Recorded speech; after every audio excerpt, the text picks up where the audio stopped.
Hey guys, JJ here. Welcome back to Mr. Talk Show. Today's episode features Mr. Maxim. He is an accomplished businessman, activist, and founder of the World Toilet Organization.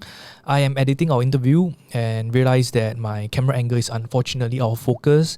Therefore, my face is blurry throughout the interview. I'm very sorry about that. I also want to apologize to Mr. Sim for that. However, the key of this interview is really in Mr. Sim's very generous and candid sharing his words and his wisdom. I hope you continue to enjoy the interview. I am re-recording the introduction, but the rest of the interview will be presented in its entirety. Sorry once again, and here is the introduction. Mr. Maxim is founder of World Toilet Organization. He has been a successful businessman since age 24. Having achieved financial success in his 40s, Jack felt the need to change his direction in life and give back to humanity. He wanted to live his life according to the motto, live a useful life. Jack soon left his business and embarked on a journey that saw him being the voice for those who cannot speak out and fighting for the dignity, rights, and health for the vulnerable and poor worldwide. Mr. Sim, welcome to the studio. Thank you. Thank you so much for doing this.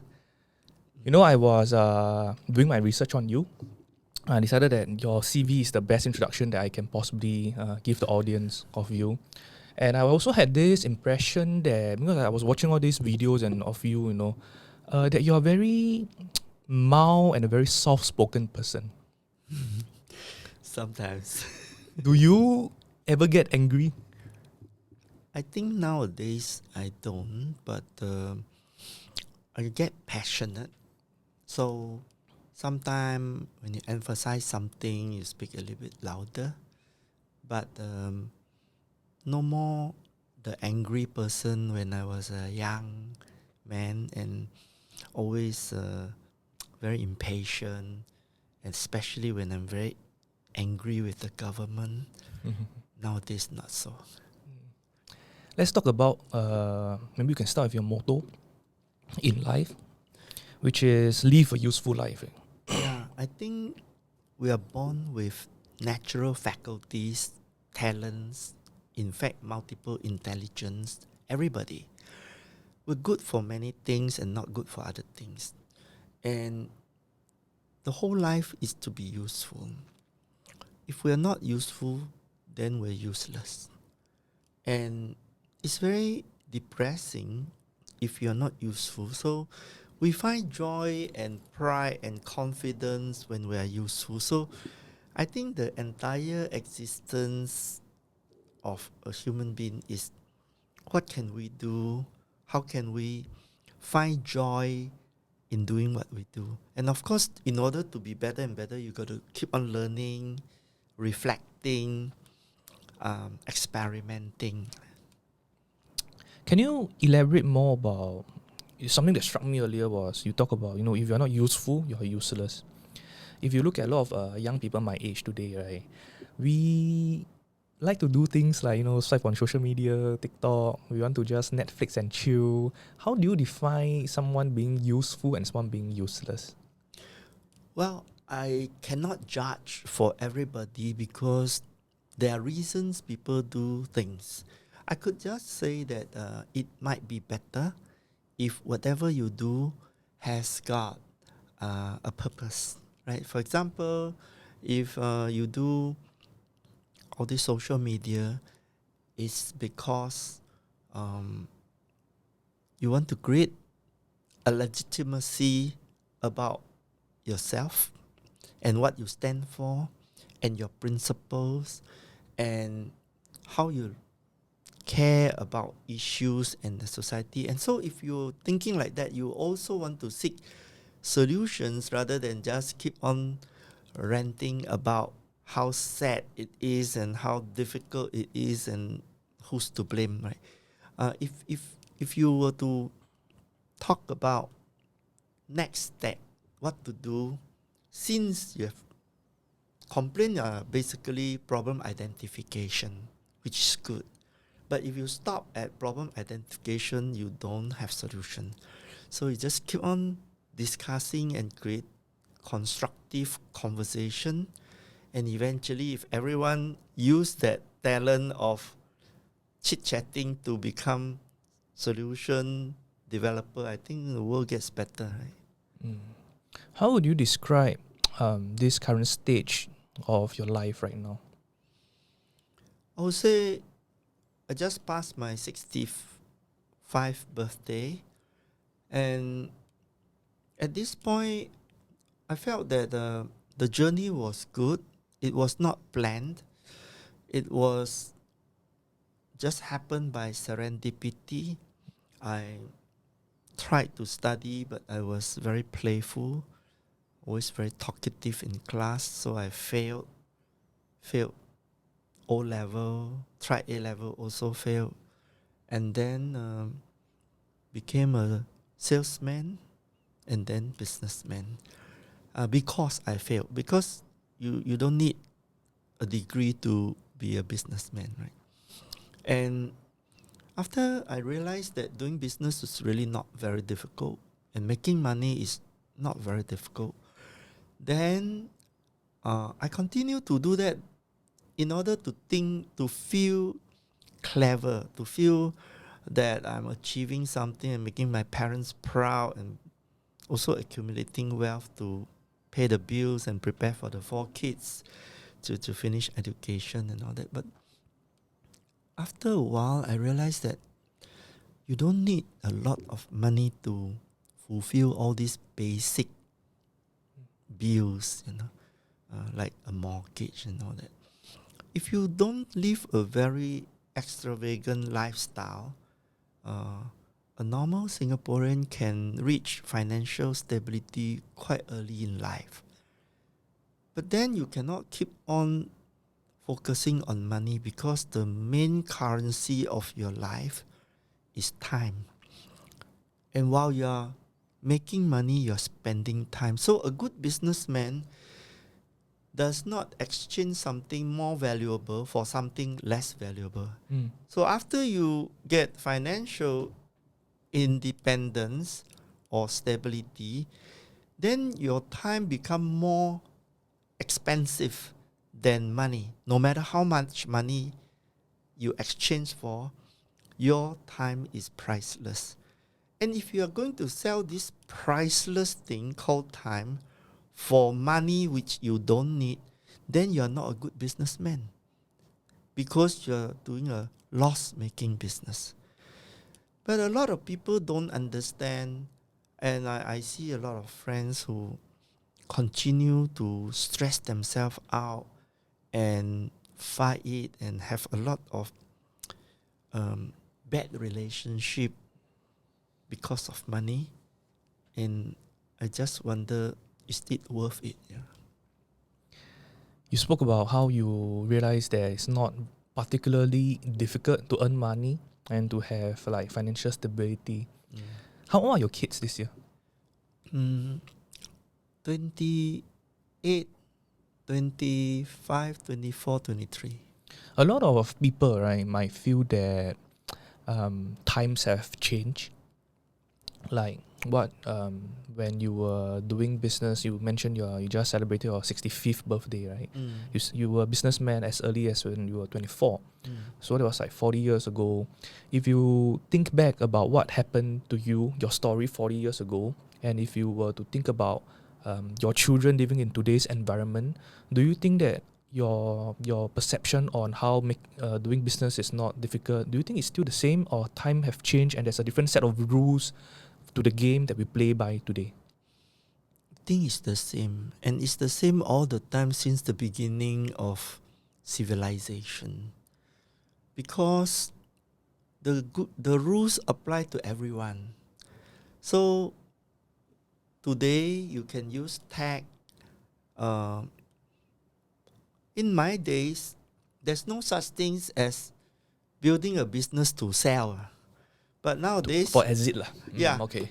nowadays people do startup in order to sell the startup, and the profit is in selling it rather than making the profit. In fact, they told me you might not need to make any profit. All you have can to sell do is a money losing business too. yes, you need a story, and you need the greater full to take over from you. So, I mean, if that's the game, then that's the game. But the rules have changed, and the greater fool depend on which fool.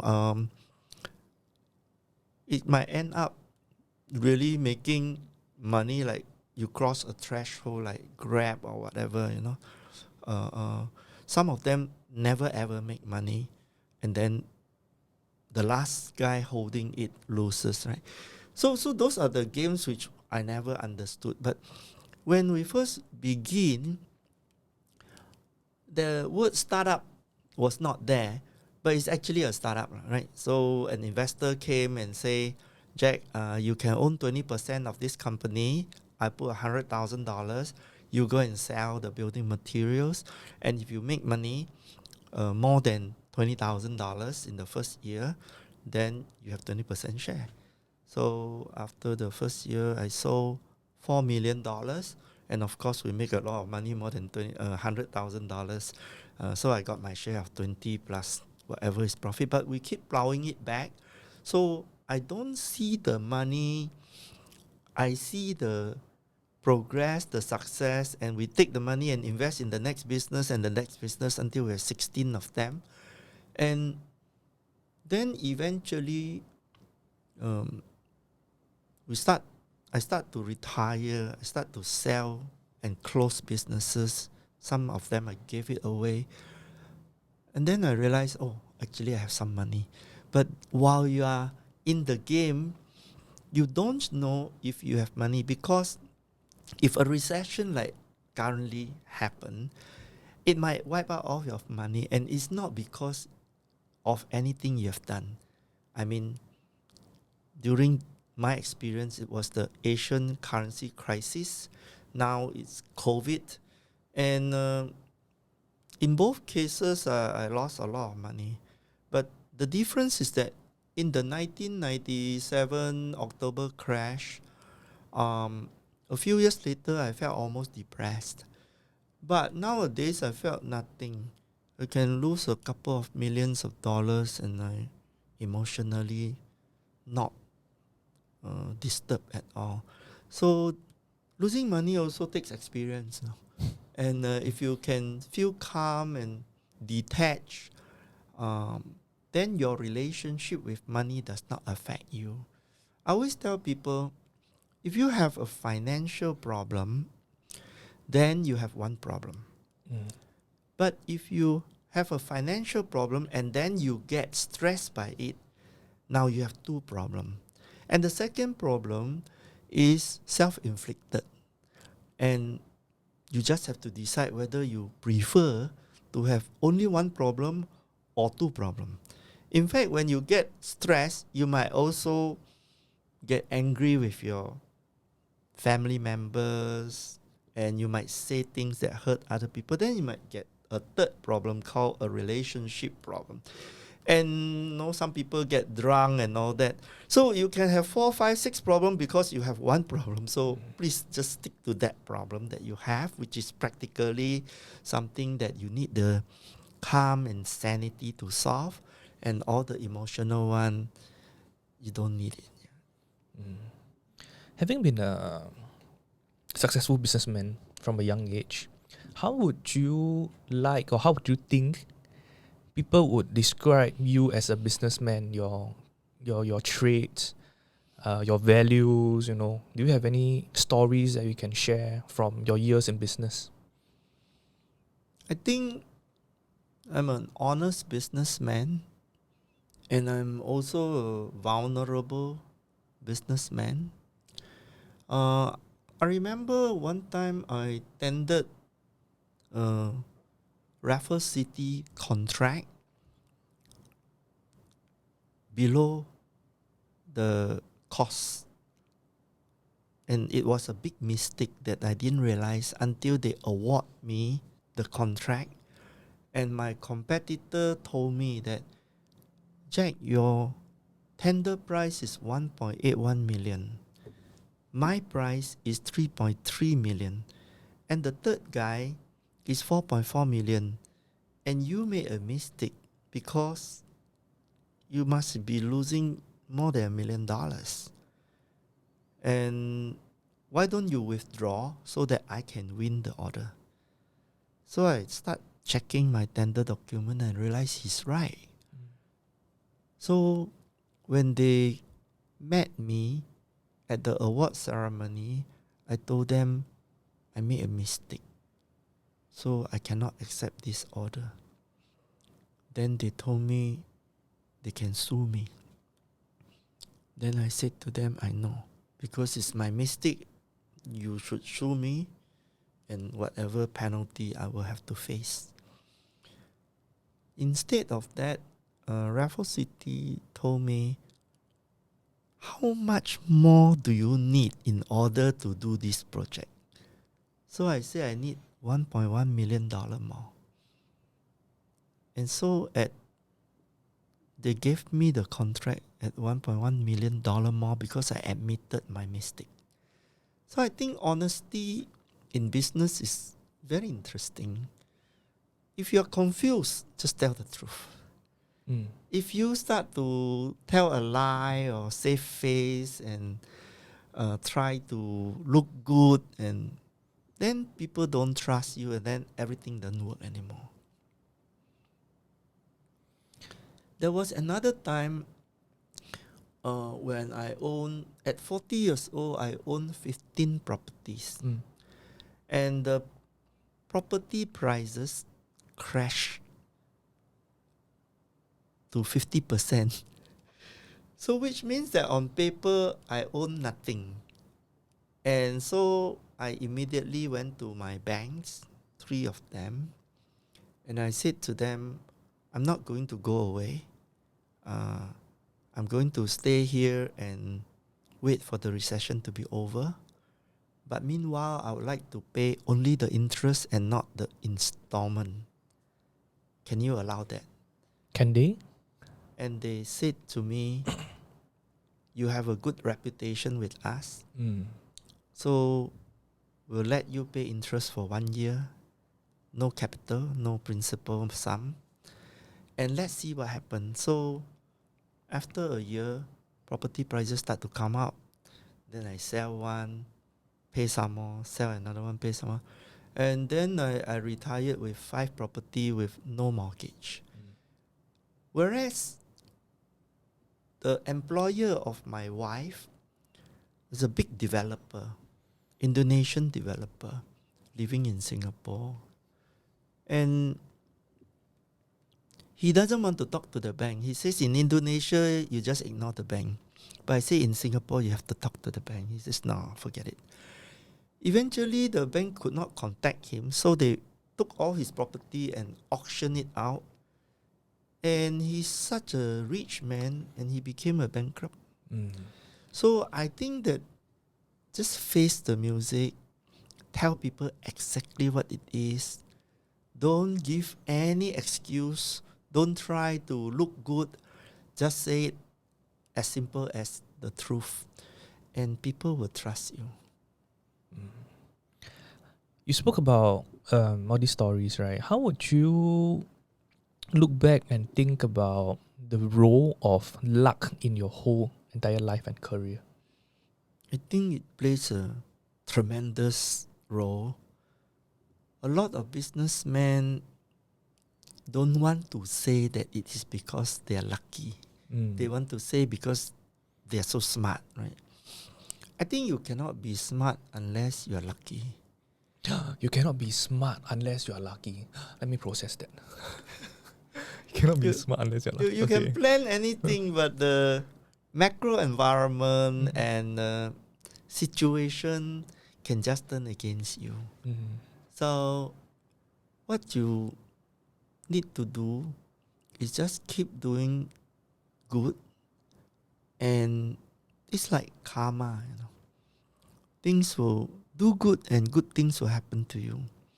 So some people say mathematically that doesn't work out, you know. I help somebody who is disadvantaged. Will he help me? He don't have the resource to help me, right? He's a poor guy, right? He's a weak person. So I don't get an instant gratification or reward. helping this person. So how does karma work, right? So what he is saying is that I want an a synchronized reciprocity. That means it must be synchronized. I give you something, there's a reciprocal return. Like a transaction like that. Transaction. In karma, it doesn't work like that. It is called asynchronous reciprocity. That means the timing of the reward is unknown and not exact. So if you keep helping people as a habit, then what will you gain? You will gain a reputation. That is an essence of karma, which is a substrate of how luck grow. Luck has to grow on some soil, you know. So you have to go and create fertile soil. But while you are creating that and looking forward for a reward, you probably will get very disappointed in the short term. Or you can also be disappointed in the long term that actually nothing came back.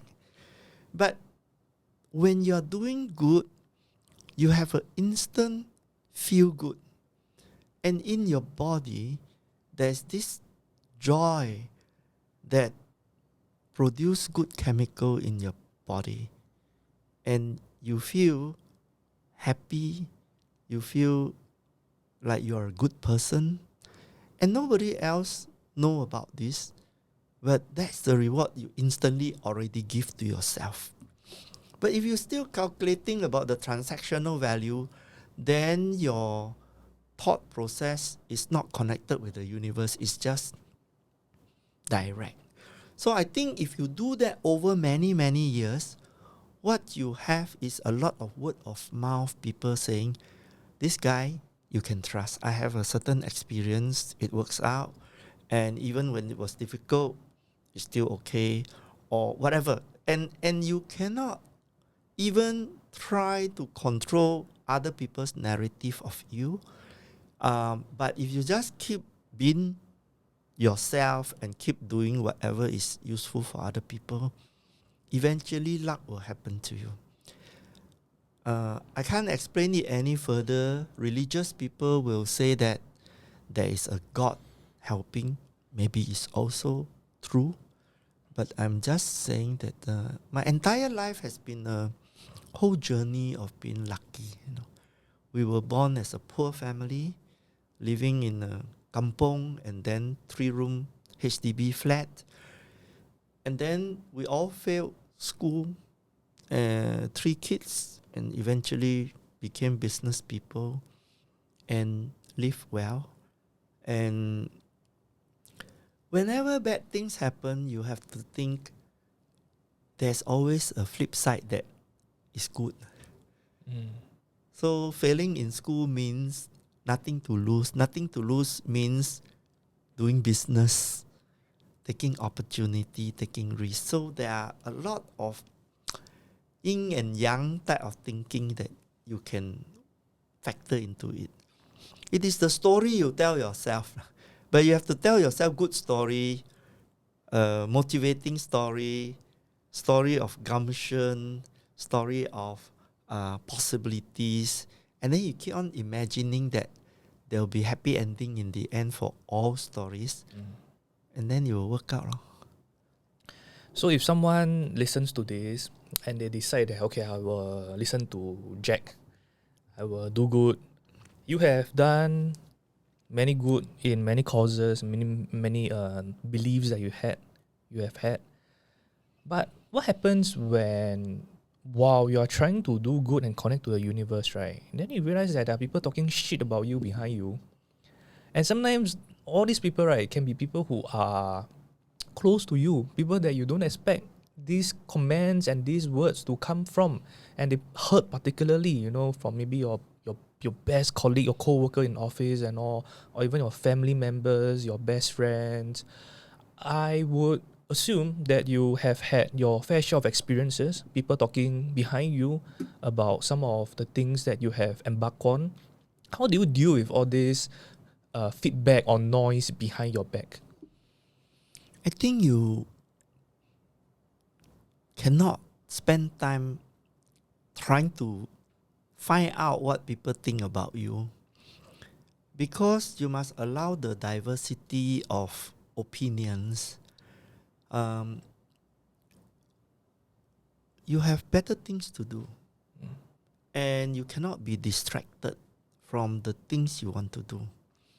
And if you are very nervous about what people think of you, it means that you don't have much confidence about who you are. The only person who needs to know and be sure of what you're doing is good is yourself.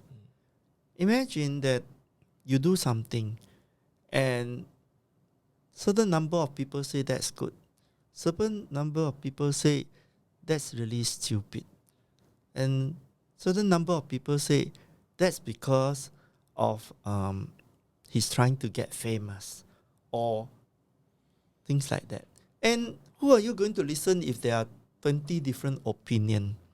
You can't. So I remember one time when I started to do the World Toilet Organization, and then a friend who owns a building material magazine, he asked me, Jack, you know how to make money. Why are you doing this? It doesn't make money. So I say, I don't make money, but I feel good. He says, please don't tell me that kind of bullshit. Okay. There is some scheme behind it, but I don't know. But you are cleverer than me. Now you be honest. Tell me, what are you trying to do? The agenda that you have, right? Yeah. So I say, what I'm trying to do is to be useful. Please, don't cut that. Don't tell me all these things like cut that crap, right? Tell me the truth. Be honest. Don't lie to me. And I say, what else do I have to say to you? Because that's exactly how I feel. I feel shook about it. When I do this, I get energy. I find it fun. They say, no. You are not honest. Then I say, then what is it you're looking for? He said, I'm looking for the answer of what's the benefit you get. I said, I just told you. He says, no. I say, okay, why don't you watch me over the next few years? And if you can find anything that I really like, selfish or make money or whatever, let me know. And we can have lunch again. He said, yeah, I'm going to observe you. So sure enough, about 4 years later, he invited me for lunch again. And then he says, I've been observing you, and now I know what you're trying to do. I said, what is it? I know you don't make money, but you are building a profile, and I am dead sure you want to join the PAP. You want to be a member of parliament. That is why you're doing all this. Come on, don't lie to me. Okay. That's the truth, right? And I said, that's the biggest joke. How could that be? Says, no, nobody do things for no reason. I said, there's a reason, to feel useful. But he couldn't understand it. So there's no point to convince him, right? We just eat our Taiwanese porridge and have a very nice time and go home. For some people who are, for lack of a better word, mercenary, right? They either see dollars and cents, or they would see your motive as 名利. The name and the fame. Fame and fortune and power. And influence, How do you process that in your own mind? Because inevitably, when you build something like this, you have had a amount of, fame and influence. How do you take that in your stride as you continue to go about your mission? I think that since time immemorial, there are always sages and philosophers in history who told us that fame, power, and fortune are distraction. And most people just don't believe it. Mm. What kind of nonsense is this monk saying, right? I don't want to be a monk, right? So the truth is, if you say that without having at least some basic sustenance, owning a flat or able to afford children education and grocery, then I think that's not fair, right? But practically, if you are able to overcome those basic, your stomach is full, you have a bed to sleep, and the bank is not after you, I think you are free, you know. But a lot of people felt that after they have that, they then have to go and buy a sport car, and they have to go and sell their 1,200 square foot HDB flat for a 1,000 square foot condominium that costs 3 times more, and they call it upgrading. And I say, well, you just downgraded by 200 square feet, and you paid even 3 times more money. I don't understand. This is now I'm in private property. So it's the story you tell yourself, you know. And if you tell yourself stories that help you, that's good. But if you tell yourself stories that make you nervous, it's no good. So I recently have a friend who told me he's bought he has a loan now, $4.6 million, upgraded into a very expensive property, and he's worried. And I say, first of all, why did you do that? He says, I never knew COVID is coming, right? And then, are you in trouble? He said, not yet. Then why are you worried if you're not in trouble? You still able to pay the mortgage? Yes. But I'm just now very nervous. So again, I explained to him, if you're not in trouble, then that's good. But even if you're in trouble, being nervous will be a self-inflicted problem. So just take the problem itself and figure out what to do, and don't be emotional about it. Then he said to me, how can, it's natural to be emotional, it's natural to be stressed. No, it's not natural. It's the story you tell yourself. Just like you tell yourself that if I buy a bigger house, all my friends will be jealous with me. I'll gain a lot of respect. But honestly, nobody's looking. Nobody's interested in you. Nobody's interested in what car you drive, what Gucci you wear. Nobody's looking at you. You know why? Because they hope you're looking at them. And they are interested only in themselves, and you're only interested in you. And you're not even interested in what car they drive. In fact, you're comparing with them. So forget about trying to impress them. There's no benefit in impressing people.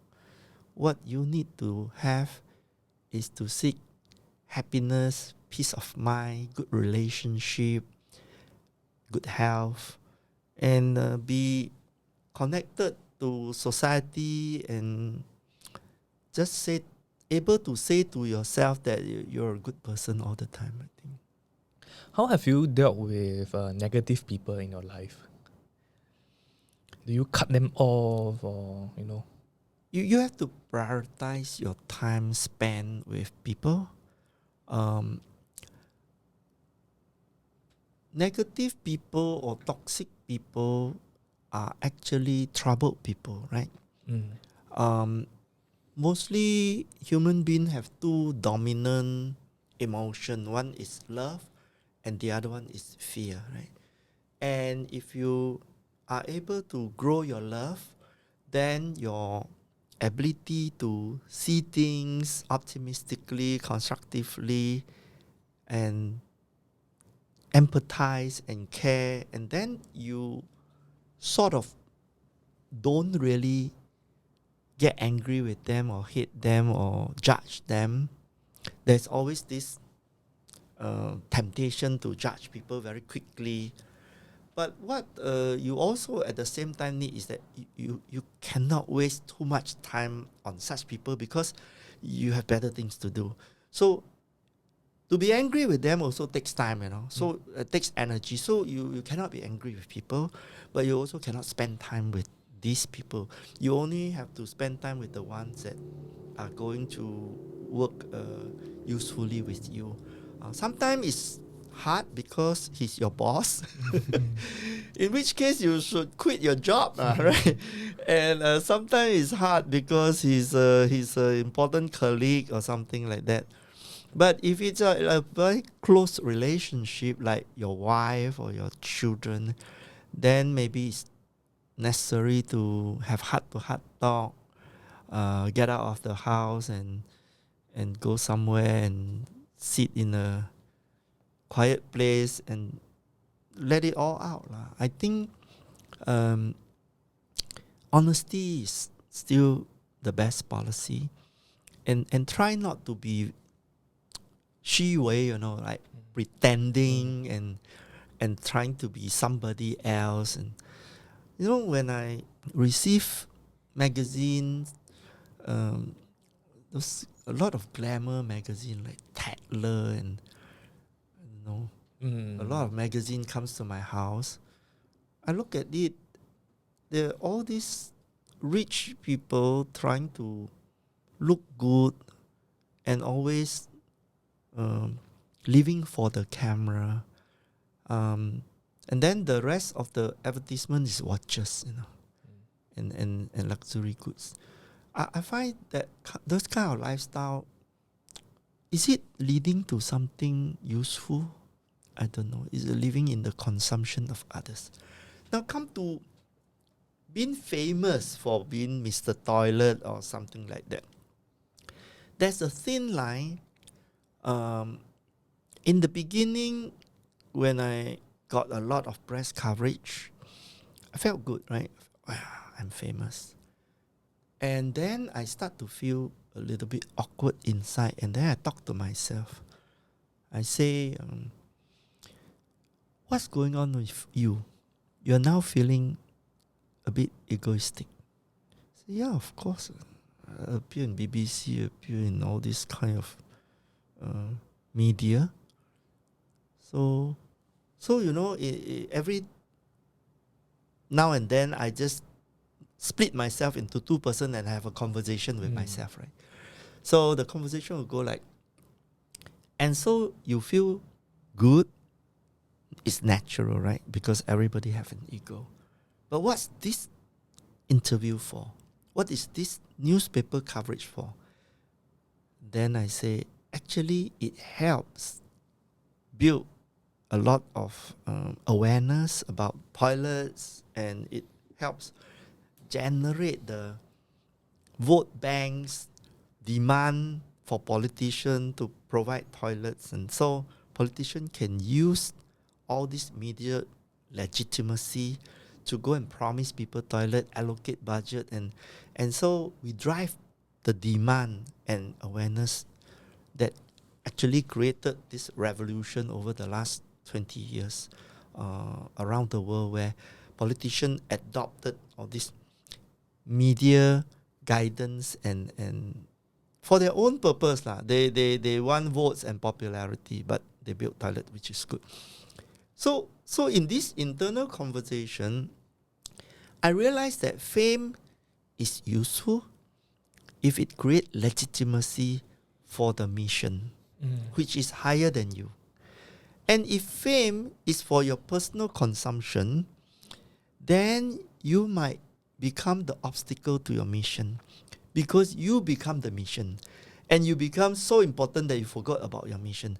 And that is where the intoxication of fame happen.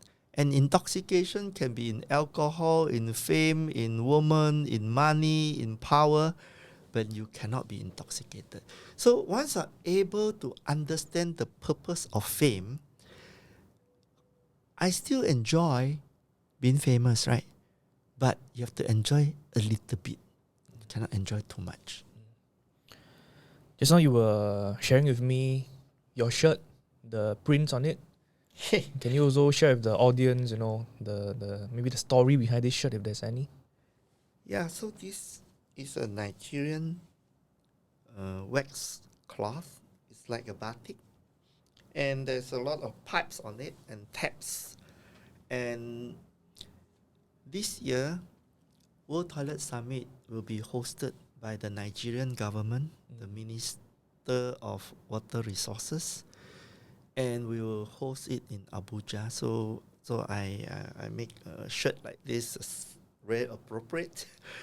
What I felt is that the World Toilet Summit has been around every year since 2001 when we begin at the Singapore Expo, and ever since it has traveled all over the world.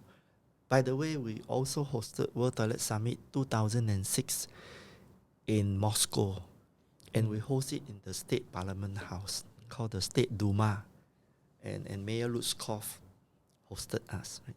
So we go to different countries and we go and host this event with the state government or city mayor or some ministry, and every year this leave behind a legacy of change.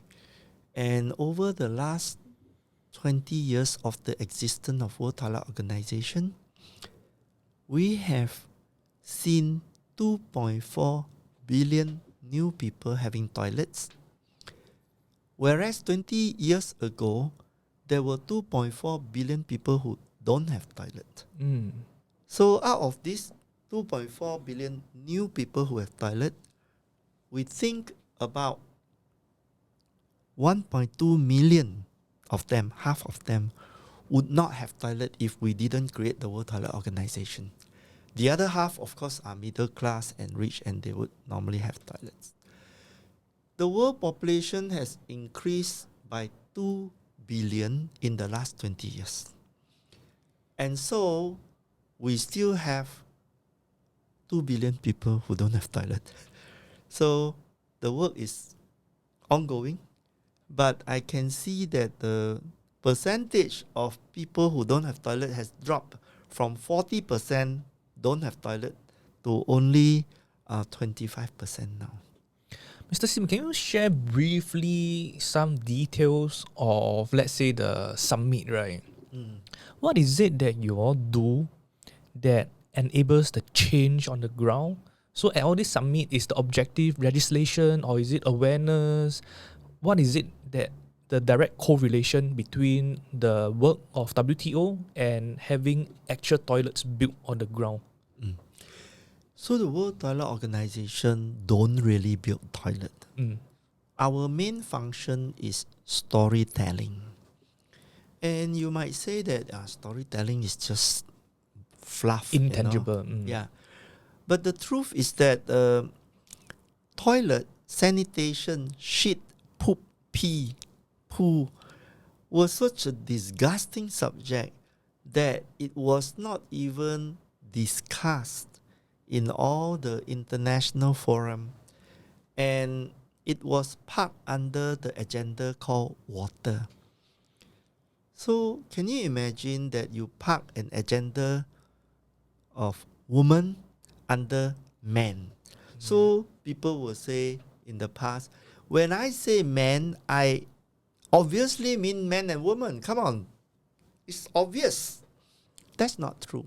If you didn't say woman, you only said man. You have to say woman issue as woman issue, man's issue and man's issues, mankind issue as all. And same, the people in the development sector were saying, when we say water, we mean water and sanitation. Can't you understand that, Jack? And I say, no, I don't understand, because when you say water, I cannot immediately say you mean water and sanitation. And in fact, you didn't say sanitation because there's no funding if you say sanitation. When you say water, everybody wants to donate money because water is glamorous. And the pictures of water it's so easy to sell for donation and fundraising. The pictures of toilet is very depressing.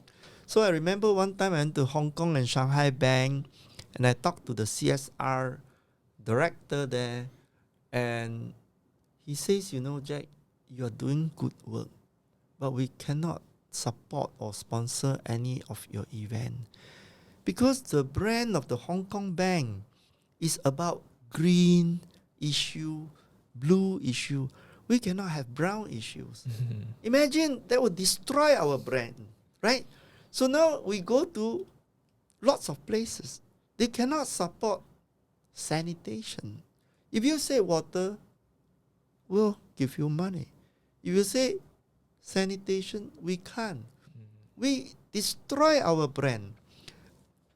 So World Toilet Organization doesn't get funding. But I don't pay myself. I've been working for free 25 years. Now it's to the 26th year. So we don't close down. We employ one permanent staff. And now we are trying to raise money to employ 2 more. Because the work is just growing so much. And also I'm 65, so I'm probably good for another 5 years.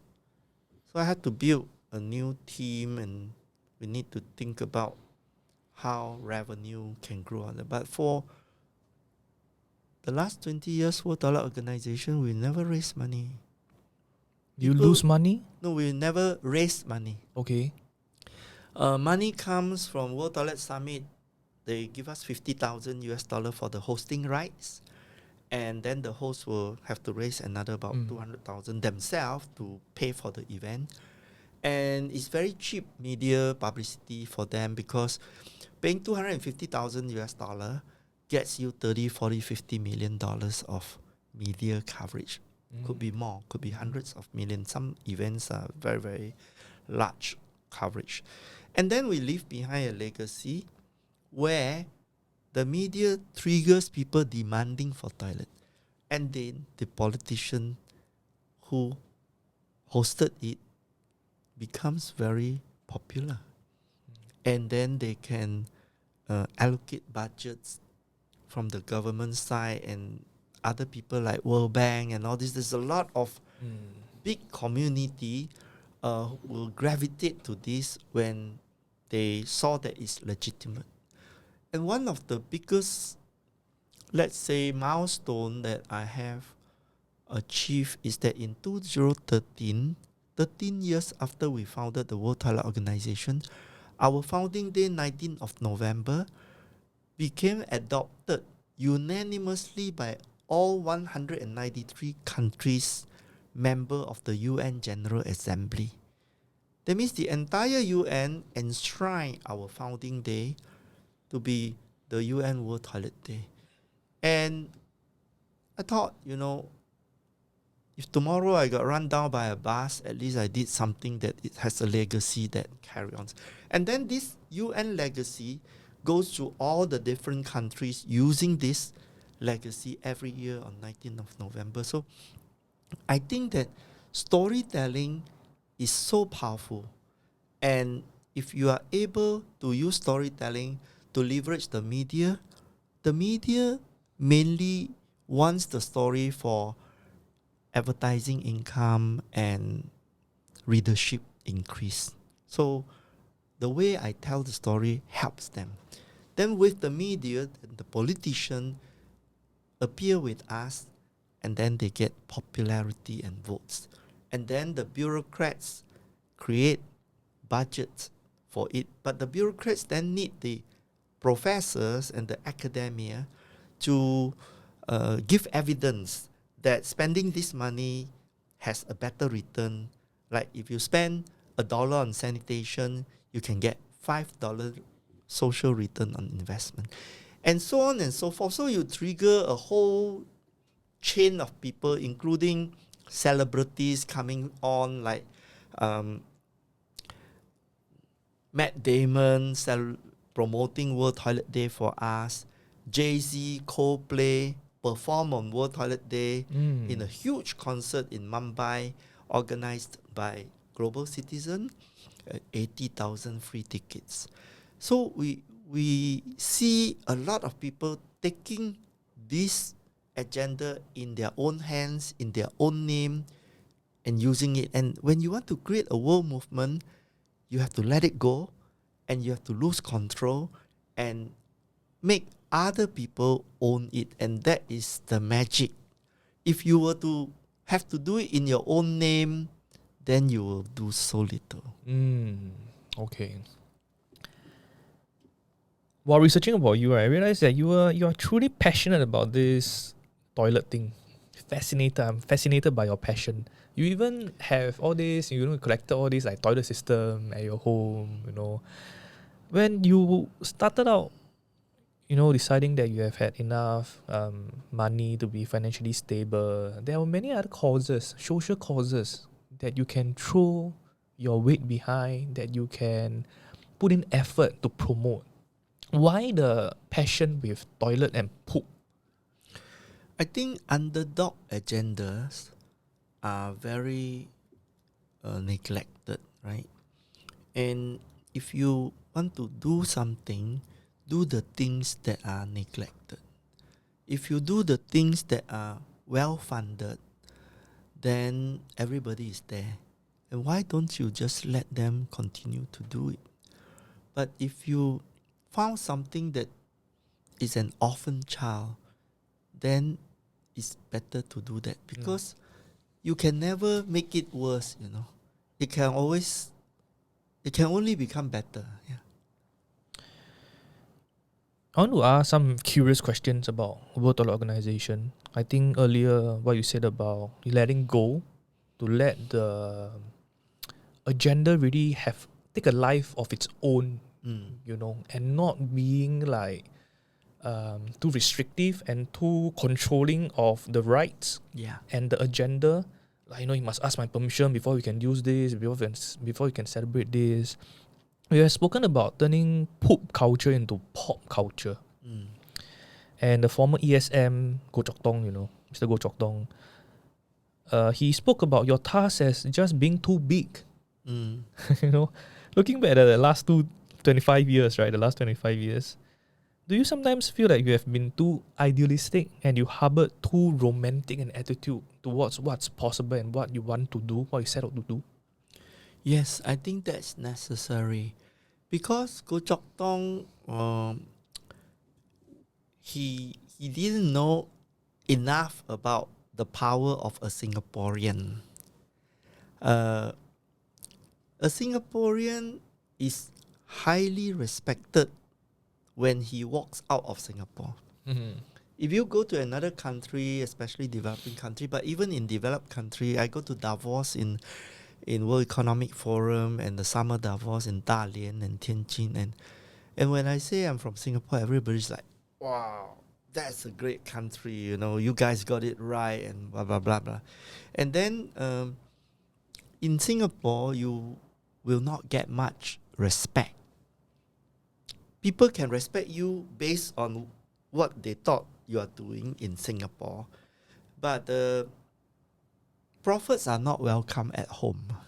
That's like long ago Bible stories. It's like that. And I think it's the same in most countries. There are a few countries in the world where prophets are welcome at home, but mostly not.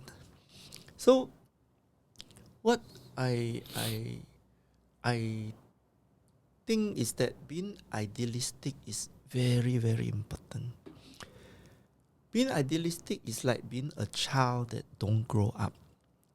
And you think of, wow, why don't the world become like that, Why don't we do this? Then the child go to school and they get knocked into what's called reality and says, no, don't be so dream, castle in the air, that's wrong, that's wrong. And then after a while, they become realistic. And I think that's really no good, because if you destroy the childlike idealism in the person, he becomes a deteriorated child, and he is called an adult. That means an adult is basically a deteriorated child. And you cannot imagine anymore. You keep on hoping for permission. You cannot defy status quo and norms. And then you can't change the world. So I think that the educational system has to transform to teach people character building, leadership, and gumption and entrepreneurial thinking. Because being idealistic is not a bad thing. It's in fact the essential thing. Imagine the rote learning, everything we learn in school, eventually, as long as it is repetitive, will be replaced by the algorithm, the robots, the AI, the machine learning. And what's the human being for? The human being is only for the things that the robots cannot do. So educational system have to teach the kids not to be better robots, but to be better human beings. And I think that our educational system in Singapore or anywhere in the world, even in Harvard and Yale and all this, they're not teaching that. They're teaching some dogma like democracy, communism, socialism, capitalism, and I think it stifles people's thinking. If you don't create all these isms, people will think pragmatically. And that's how you can see Lee Kuan Yew doesn't follow any ideology. But what does he follow? He follow a mission. How to get a country that has no water, no energy, no food, no land, everything shortage, and turn it into a first world country. So it requires idealism. And if we don't have this spirit of idealism, then we'll just be following instruction from the government, and then our bureaucracy and all that has no more imagination, and eventually we will decline. So I believe that instead of teaching people about all this ism, we should train a new breed of leaders with care, love, and a sense of mission of making society better. And in fact, I applied for the NUS College, the National University of Singapore College. This is a new college there. And I told them that I want to come here to spend the last 5 years of my active career devoted to create a new breed of liberal thinkers who are not based on Western dogma, but based on a whole blend of East and West. Can we learn from the natural law and natural philosophy of Lao Tzu, and then blend it with technology of Silicon Valley 2.0 or industrial 4.0 of Klaus Schwab and all that, and blend them all together such that eventually we can think ecosystem rather than think linear. And when I say think ecosystem, that means anybody who has an asset or resource or solution or an idea, plug and play together so that everybody else can tap on each other resource. And if Singapore is an efficient country that could tap on everybody's resource, then we'll be so powerful, because the unlocking of the synergies between stakeholders would be an exponential, extra, non-zero sum result, right? It's non-transactional, like two-way. It's transactional, 360 degree. And to build this require trust.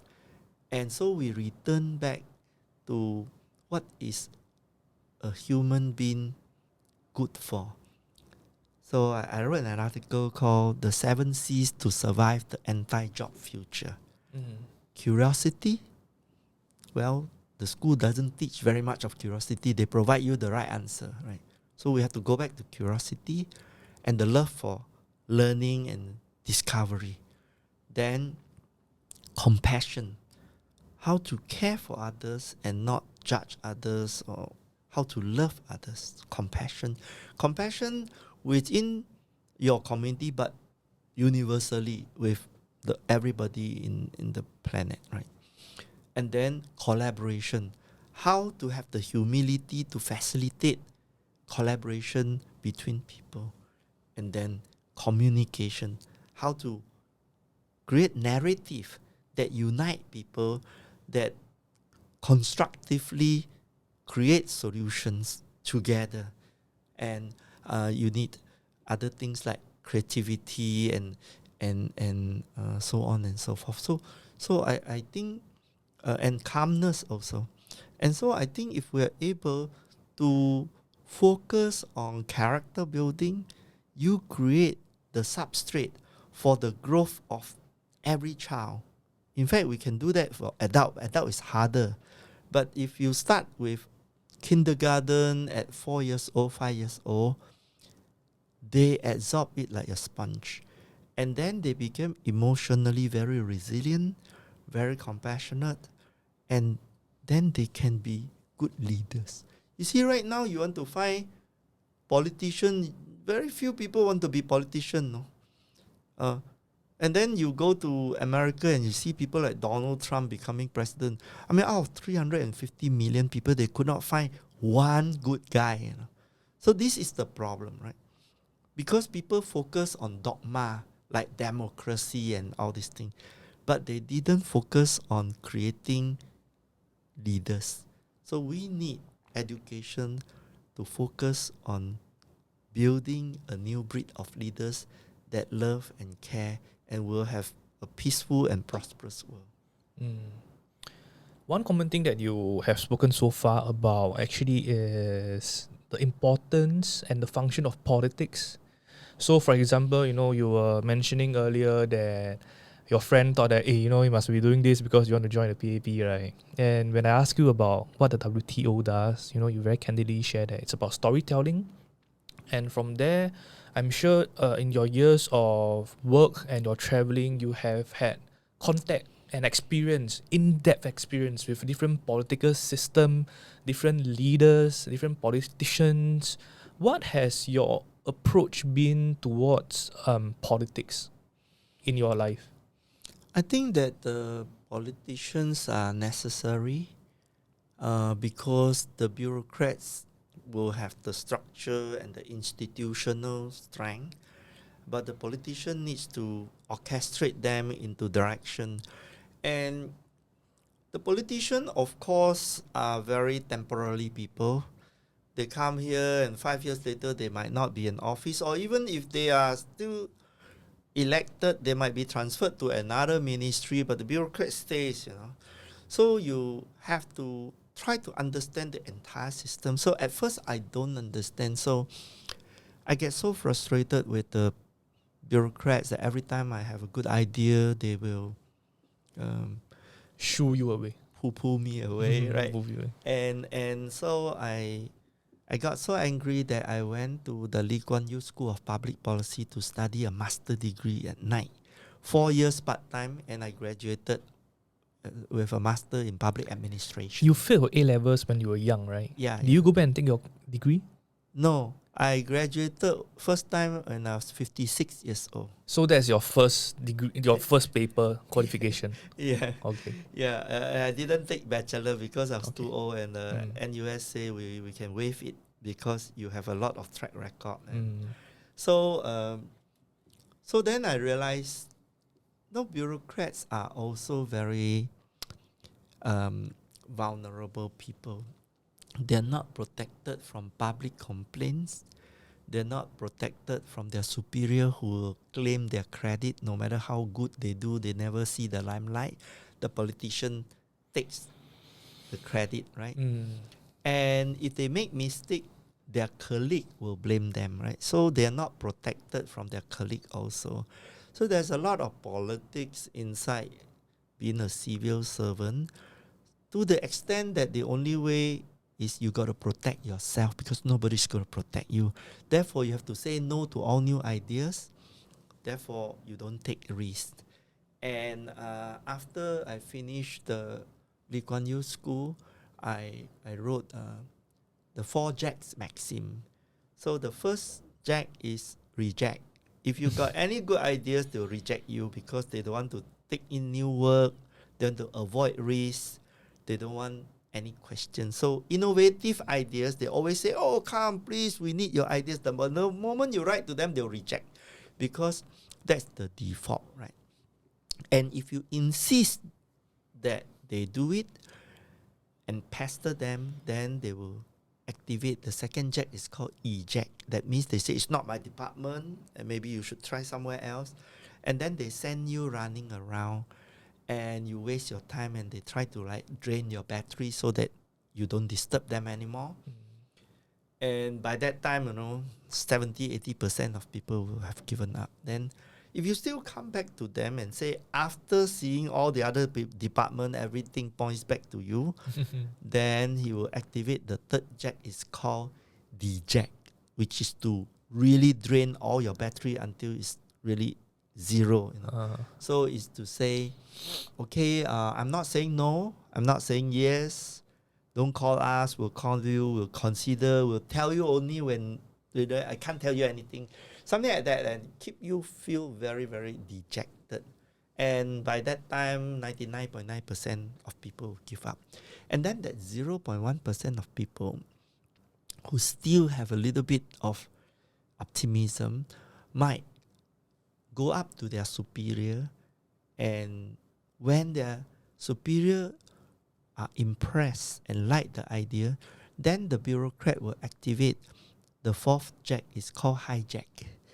And suddenly he will say, that was my idea all the time, Okay. And then he will took it, and then he will claim credit for it. And so in this whole process, why do we have to go through the first 3 stages of rigmarole?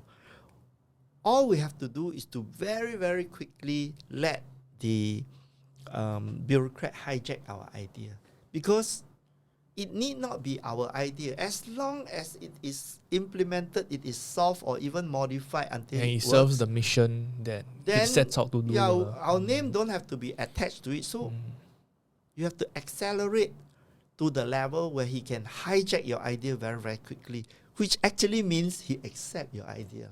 So you have to design the incentive such that he does that. So nowadays, I go to the minister first, I go to the CEO first, and then when it is blasted with some holy water, the idea flows very well to the middle management, because now they are protected, and then the idea can be developed. Still a lot of work to do, but this person will be interested to do with you as long as you always CC the higher authority. So that sometimes he tell me, don't CC lah. I say, no, if I don't CC, The boss, this might stop, right? You might not want to continue. You say, no, I'm not like that. No. So after a certain level of trust, then okay, we don't CC. But if he stop working, we CC again. So you might point a gun at his head. But that is actually an incentive for him, because after that, he does well. Then you report to his boss that I enjoy doing this and now the result is very good. It's time for you to come and claim the credit. So the CEO or the minister or whatever can then make the announcement that, okay, here is a policy change that I've instituted. And you don't need to be there. Your name don't need to appear. You just have to be very satisfied that good work is done. Do you worry about the future of Singapore because of your children's future and your grandchildren's future? Are you confident in the future of Singapore? If you're a Singaporean looking at Singapore, you might be worried, right? You might be worried because housing prices are so expensive. Will jobs come and all that? I have traveled around the world, And I have seen developed countries like America, all the European countries. Then I've seen the developing countries, many countries. I've gone to Ethiopia and Rwanda and South Africa and Nigeria, India, many parts, ASEAN.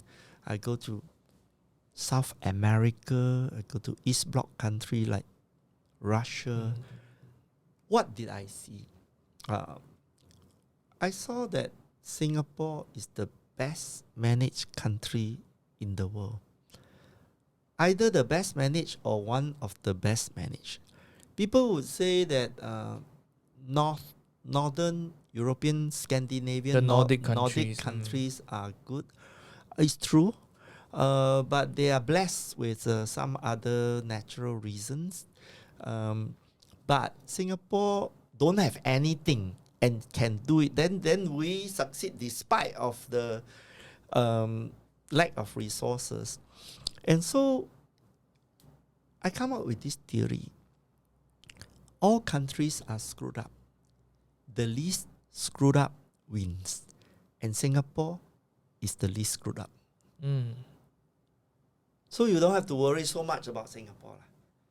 I think we have a benevolent dictatorship which can plan 30, 50 years ahead. Whereas if you have a pure democracy and have change of government every 5 years, actually is a weakness. So this stability since 1959 until now, the PAP has been in power. It's actually a good thing. I don't even see any political solution to Singapore. So I think the best way is to not really worry about change of government, but more to create constructive dialogue with the government. So if the government can trust the people more, then we can work together and co-create solution. And Singapore are actually very caring, very intelligent. And those people on the TOC and throwing vitriol and negative remarks, they're not so many. Even it sounds very loud. The majority of Singaporeans are very caring. So we have to unlock that. I hope the government is listening to this podcast. And of course, they might not do anything. But actually, citizens working with government on a trust basis can build a nation very, very powerfully. But if we look at we just look at the facts of the last few GEs, right? I'm not sure if the younger generation might agree totally with what you just said. And we can see that in the results as well, 1 GRC, 2 GRC. Does it worry you that the society will become a society like you see in some of the Western countries, whereby we have one side believing in, one camp and one side believing in one camp, and this caring and loving society, Singaporeans, that you just talk about, might become very divisive, in the end? I think we are not into that situation yet, and I don't believe we will. First of all, we have public housing. So if you go to Hong Kong, like 40% of the people can't afford to buy, so they have to rent. Singapore have HDB flats, and it is priced at a point where, I don't know, it's like 3.8 years salary or something like that. I can't remember the exact, something like that. And it works, right? And it works because the resale price is even higher. So I think that the CPF combination with HDB gives a lot of security. What we need to do is to keep on creating jobs. And if we are able to create jobs, then this program will continue. And our country is actually very, very rich. They just don't want to tell you how rich it is because they're worried that you might want social welfare. They want you to work hard. But it's very rich. Some people get estimate like the GIC together with the other MAS and Temasek, Temasek. might have a combined reserve of about between 1 to 2 trillion US dollar. That's like amazing, humongous amount of money. So if you have a country so rich, you really don't have to worry so much. But our country believes that if we were to have an external economy, and I hope eventually the external economy is larger than our domestic internal economy, then we could even earn money from outside rather than just ourselves while we are still earning money, right? So I felt very safe. You see, COVID happened and suddenly 100 billion is being spent, and you have all these jobs created of people sitting in shopping center watching your, Entry, safe safe entry. entry and Okay. all that. I mean, these are jobs temporarily created to keep people Financially alive. financially sustainable. So I think there's a lot of caring things that this government does, and I also can also empathize with the people who get very angry with the government because there are communication gaps that the government is quite weak in communicating with the masses. They need to learn this skill.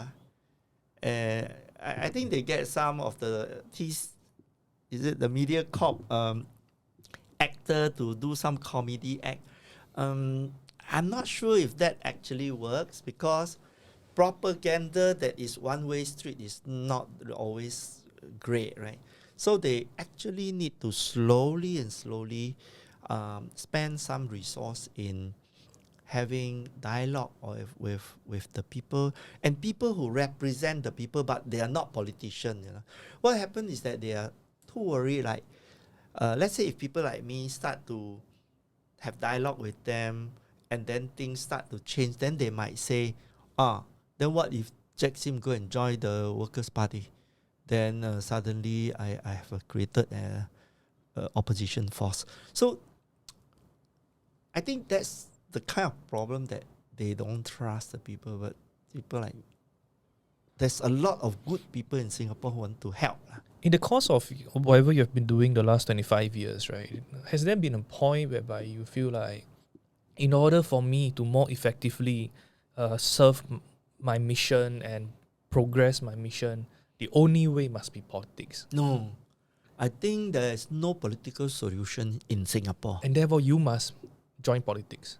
No, we must solve it ourselves, because citizens are also owner of a country, and you cannot just say, I'm not the owner. The owner of the country are the politicians. I think that we have to take ownership of our country, not by confrontation, not by fighting and destroying values and making everything like very divisive, like the Republican and the Democrats. We have to solve this problem by creating trust and talking about what are the solutions. And I find it very wasteful that all this social media chat keep on talking about what have failed and what is not done, but they don't say what to do. So when I ask people, all right, you have a complaint, what do you think is the solution? And I'm always quite frustrated when they say, I don't know the solution. We paid the government millions of dollars. They have to come up with the solution. But what if they don't come up with the solution? Can't we do something ourselves? Then they say, but we're not responsible. So I think we are responsible. And we can do things. We have a lot of, actually, do you see that now we have a lot more all this ground up initiative? Yeah, so there are a lot of ground initiatives that happen by themselves. And that's really a good sign. Even like recent COVID, we see a lot of people just banding together and doing good, being constructive, solving problems. Yeah, so I think that if the more people turn up and do things themselves without asking for the government permission, is better. It's better.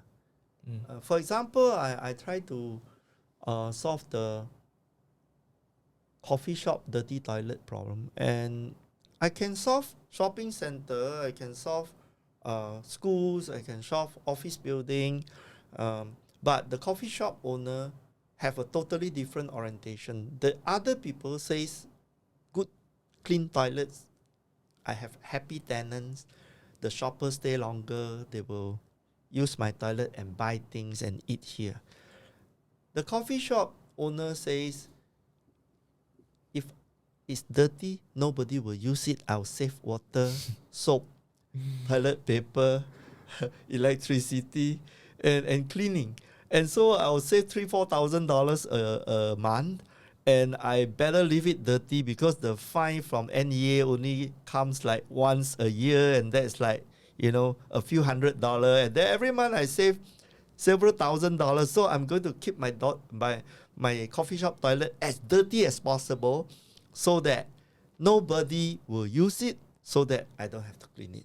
And so the solution cannot be asking the government to go and fine them, because the government is actually very afraid of coffee shop owners. They have a certain power that I cannot describe, right? So the solution is to use an app and then let the public do it like TripAdvisor. You go and take a picture of the toilet, geotag it, and say, this coffee shop, the toilet looks like that, go and eat. And then the cook is using this toilet, he doesn't wash his hand because there's no soap, he's going to wipe it on your foot, you're going to eat the hawker's cook's shit. So go ahead and eat shit if you want to stay here. Otherwise, you can go there, the toilet is clean.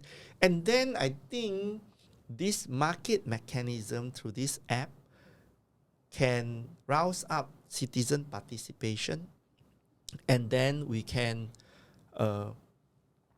democratize the toilet, and the coffee shop owner will then realize that clean toilet is related with business. And then if we keep on attacking them through social media rather than asking government to go and find them, I think that's a solution. That's how democracy can happen without permission from the government. This app is here already. Now we're developing it.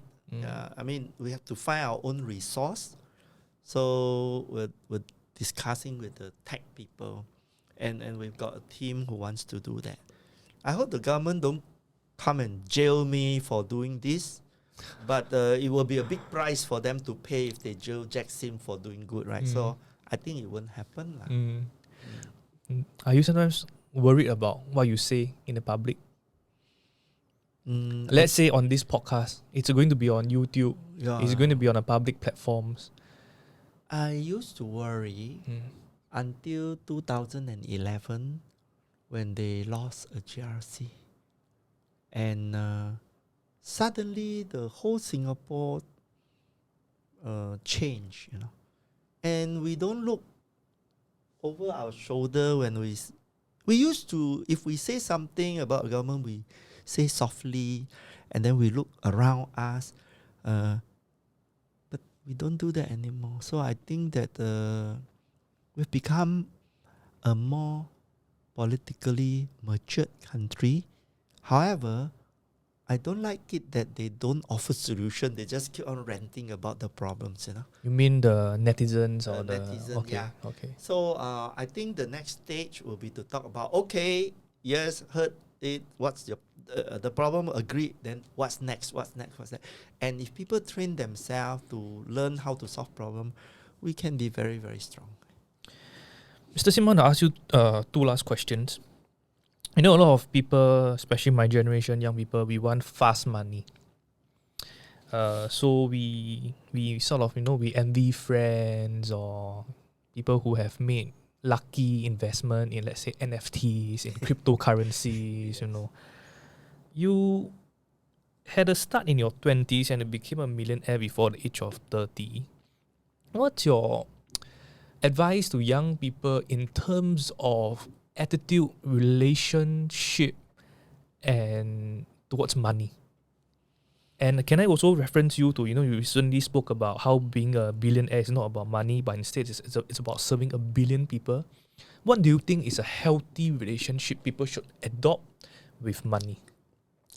It all depends on their situation and what their parents taught them and the role models that they observe in their life. It's very, very hard to say there's a one thing for everybody, but I believe that the young people nowadays are very conscious about the world, globally conscious, environmentally conscious, and they are also very concerned about this type of thing, and different from my generation, which is only thinking about making more money. More about survival during your Yeah. generation, right? One of the good thing about this new generation is that they mostly don't have to take care of their parents. My generation, we have to take care of our children as well as our parents. But this next generation, the parents normally have some nest egg that we have saved some money. So I believe that they have more freedom. And of course, to quickly earn money and become financially stable and independent must be a good pursuit. Nothing wrong with that. Along the way, just think about there are many aspects of your life.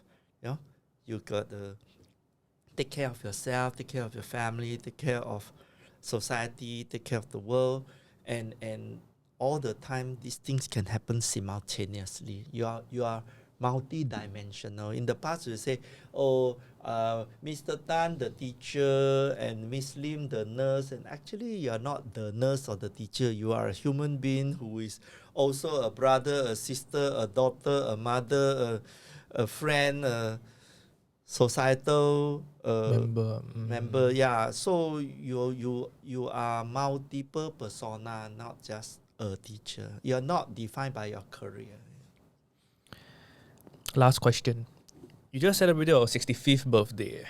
Just now you talk about, maybe I have 5 more good years to do what I want to do. What are your goals for the rest of your life? And you have done a lot with WTO. You have also started this thing called BOP, Base of Pyramid. Your last, be it 5 years, 20 years, 15 years of your life, what is it that you hope to continue pushing for and leaving a legacy for? Yeah, so when you talk about idealism at 60 plus years old, I'm still this idealistic child, and I think that the global poverty for 4 billion people who are earning less than $8 today should be transformed into the biggest blue ocean marketplace the world have ever seen, because it's ridiculous that half of the world are outside our formal economy. Can you believe it? People don't even know that, right? The farmers, the fishermen, the slum dweller, they are not having direct access with the formal market. They go through a lot of middlemen who exploit them. If you drink a cup of Starbucks coffee, $6, inside there is less than 5 cents of coffee beans. And the farmer probably get paid like half a cent for his labor. And the guy who's giving you the main ingredient in that cup of coffee is the poorest guy. And Starbucks makes all the money. This just don't make sense. The distribution of wealth has been so skewed, and people like Jeff Bezos and Elon Musk, all these people is like, oh, we're going to sell you flight to space for 20 minutes of weightlessness, and you have to pay $300,000. And why would you want to do that? Why don't you use $300,000 and invest in a machine that can help the rice farmer dehusk their rice, do miller, and let them have a cooperative that owns the mill and don't have to go through a middleman and bag it and sell their rice directly to the market online. Why must you go through all this rice merchant and everybody that sucks out, and then the farmer is poor? And when there's a drought, the farmer in India actually commit suicide. A lot of them commit suicide when the rain don't comes. So why must it be like that? Why can't we provide some insurance so that in case of a drought, there is a pool of money, because in those good harvest years, that money was there. And so there is a lot of things we can do with farmers to make their life better and have a fairer world.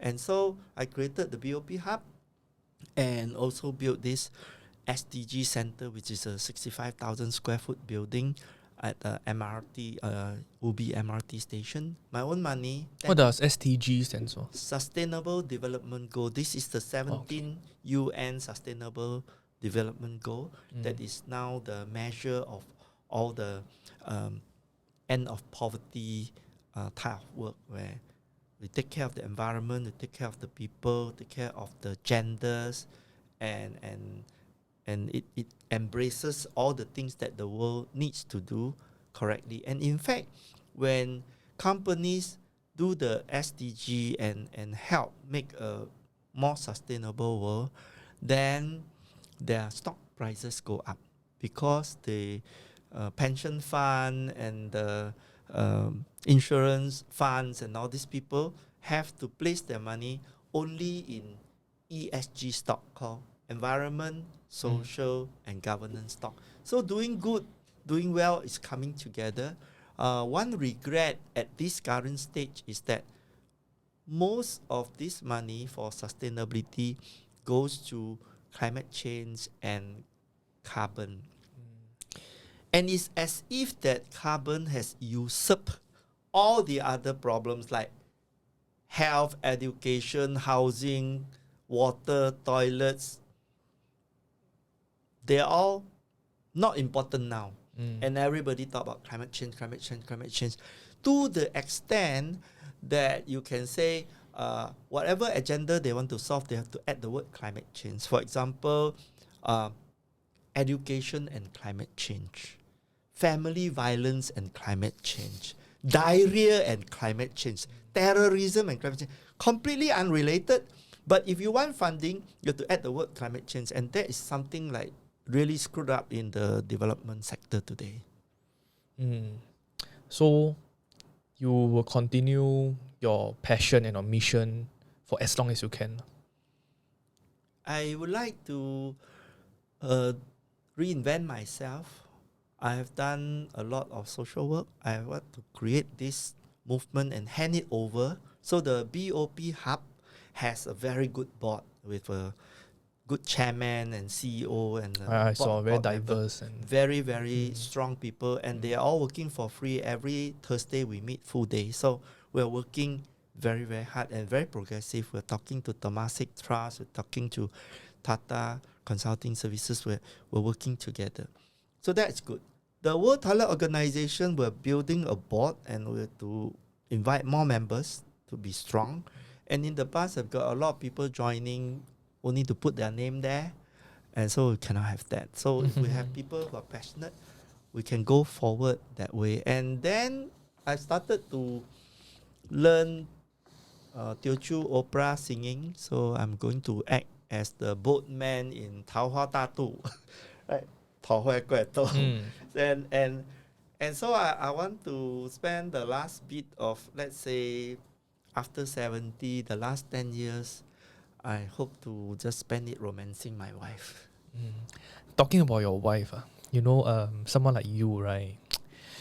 Maintaining that childlike idealism and that, looking at the world with innocent eyes. Your wife, do you have relationship advice for young people? When your wife and you don't agree, how do you work it out with your wife? What do you think is how two person in marriage, how do you think the relationship should be like? No, there's no formula. Every relationship is a unique relationship. My relationship is very simple. She makes all the decision, she's the boss. She keeps all the money, and all the children reports to her. And then I'm a free man. I can travel anywhere. I can live like a bachelor. I don't have to say I'm going where. I just plan a trip like this weekend. I'm going to Hawaii to teach at the Brigham Young University in Hawaii, and then I'll spend 2-3 days having a holiday. Then I'll come back. You know? So for a woman, for me, if I give her all the authority, all the money and everything, and I love her like crazy, I think it works in my case. So happy wife, happy life. Is that your motto as well? Yeah, but also that a wife is there for you to love, right? It's not there for you to quarrel. Right? So you just keep on being deeply in love with her, and she will enjoy it very much, you know. And being in love every day is like a big joy, right? Is as good as toilets everywhere in the world. That's also love for humanity. This one, love for wife, love for children. Yeah, I think if you keep on giving love, you will enjoy life very much. How do you give love? By seeing something lovingly, right? You can even look at a dog and love very much. You can, in your case, probably you look at the new camera and they love it very much. So you can love everything, right? You can just stare at a tree and immerse yourself with your relationship with a tree, and you can love it very much as well. And religious people love their God, and people artists love their artwork. So love is just the exuding out of your body. So it's all more the thoughts time. than The the vibration that you give out. And it makes you very healthy. I have this question that I haven't asked. I wanted to ask you. What's your attitude towards charity? And when a tissue paper seller comes sell you some tissue, will you buy if you don't need tissue? If you make the effort and it's actually very little money, I think I want to do the my part. But I also seen that in Malaysia there's vans that drive into Singapore before COVID. Syndicate. Then they send distribute all these everybody people out and all that. Then I thought, oh, the money is going to the syndicate. Then I don't like it. But even if it go to the syndicate and these guys get a little bit out of it, it's so little money, why not, right? But I think it's not solving problems, because the only way you can end poverty and get people out of their difficulty is not charity. It's actually investment in their capacity to help themselves. So everybody agree that teach a man a fish is better and don't give a fish, but they always like to give a fish because they don't get the instant gratification when they help train a person to become good, because it's very long haul and you don't even know that the result will be good, but you build capacity. And that's what I want to do. I want to ask people to help in this long sustainable manner. Great. Mr. Sim, do you have any other things to add? Well, basically, I always end with telling people they are going to die and that the time is not much. For me, it's like 5,600 odd days left till my 80th birthday. If I don't die at 80, I'll have dementia, arthritis, diabetes, cancer, glaucoma, all kind of things just waiting for you. So cherish every moment of your life. Be useful and be a good person. I think you will enjoy being a good person rather than being a nasty person. Great. Are you afraid to die? No. All my ancestors have died. My parents have died. And I will die. What is most important is, what do I do when I'm alive? And on the last day, if I'm not having a mental problem, if I'm just able to think clearly on the last day of my bedridden journey will be to answer to myself that I didn't waste the trip. I made full use of it as much as I can. Great. Mr. Sim, I want to thank you today for being so generous and being so candid in your sharing.